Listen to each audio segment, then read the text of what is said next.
to Bishop Frank Madison Reed III, to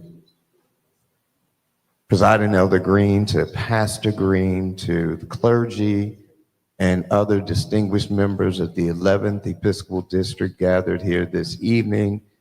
It is my pleasure to stand as the representative of Payne Theological Seminary to express to you not only our gratitude for you allowing us to occupy your space, but also allow us to occupy and help transform your community.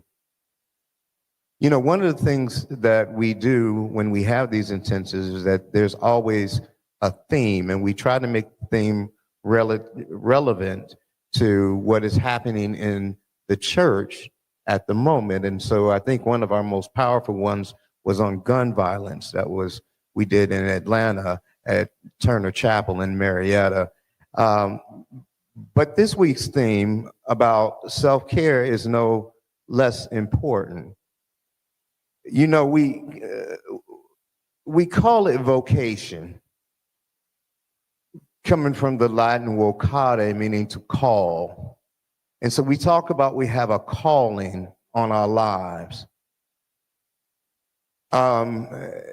And so it causes us, and I think that it causes us to dedicate ourselves to the thing that we think that God wants us to do. And yet, we put so much, or we have historically, let me say, put so much emphasis on the suffering of Christ, the crucifixion of Christ, that we forget that the Gospels tell us that He took time away to pray. We forget that the Gospels tell us that He sat down and had meals with folk.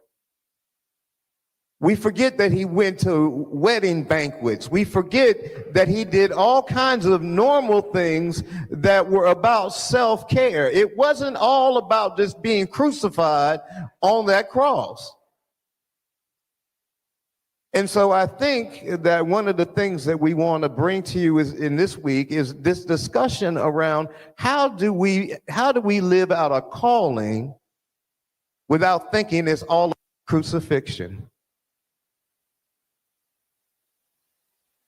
And so again, I want to thank the pastor and the people here at Mount Hermon for being so supportive of us this week.